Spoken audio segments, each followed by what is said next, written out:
Melvin Franklin.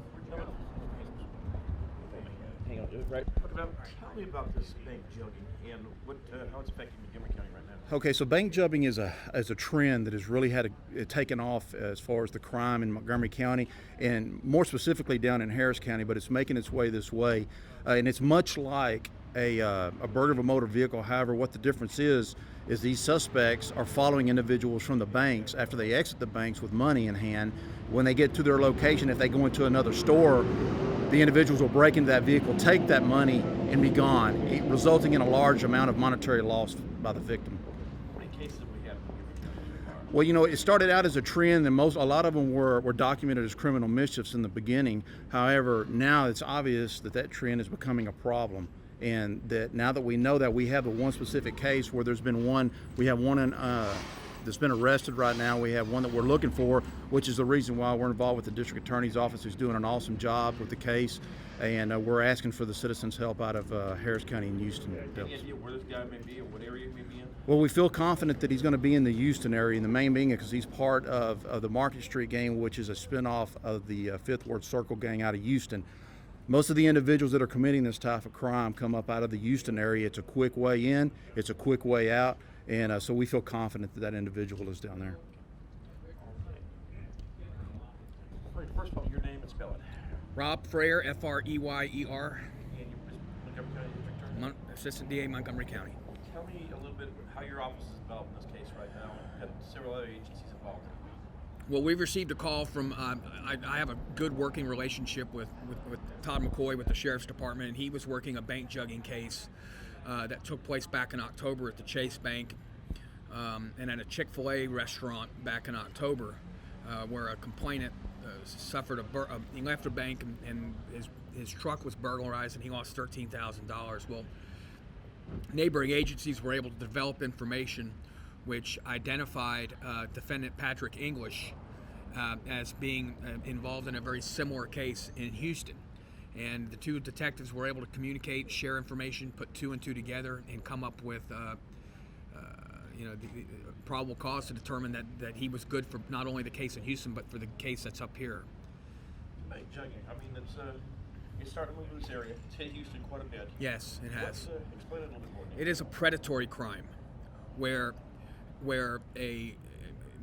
usually two or three individuals will rent a vehicle or tint a vehicle, and they will lie in wait at a bank or at an ATM, and they will just watch people come and go and see if they are potential candidates to either rob or to steal from. And they case different banks. They'll go up and down the parking lot at the banks, and they'll do whatever they can. I mean, they take the easy way out in taking other people's money. So they target certain individuals.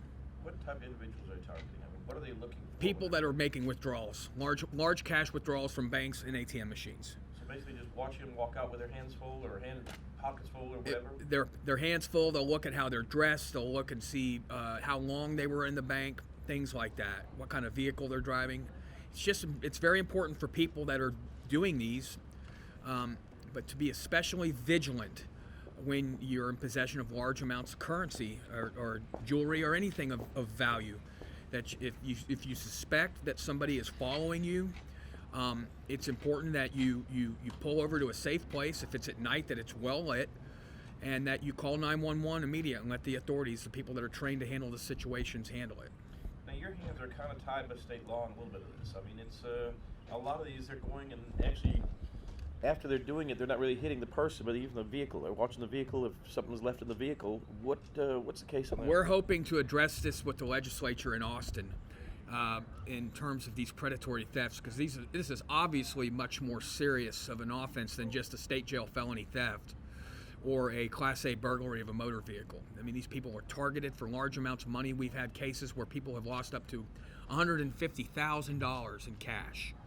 So basically, say someone's watching someone leave a bank, have the money in their vehicle, they leave there, go to a restaurant or something, park their car, $150,000 in it. This guy breaks into their car. What kind of crime has he got?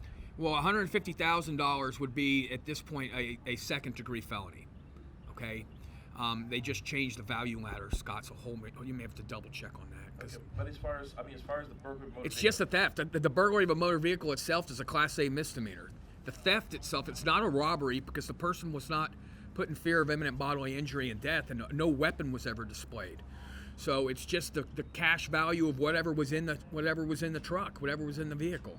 So low rating crime. I mean, they're not really taking a chance.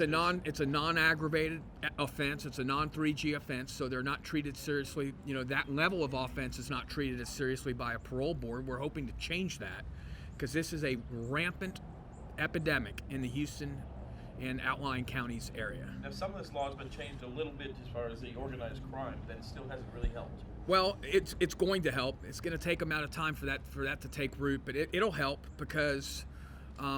You know, the legislature has factored in the damage and the potential damage that criminal street gangs can cause, especially when there's more than one of them. So what basically y'all and HPD and that, what are y'all going to ask the legislature for this next session? Well, that's in the early stages right now. We don't really know. I think a good potential proposal would be that if, assuming the state can prove that the crime is predatory like this, that it would raise the value level of the theft at least one level. So what used to be a state jail felony, $1,500 to $20,000, the value level has now changed from $2,500 to $30,000. So if it's in that level, that is at least a third degree felony. So over $30,000, now you're looking at a second degree, something to that effect. These guys up in Montgomery County hit these robberies and everything else. They've got another thing coming. It's not like a slap on the hand in Harris County.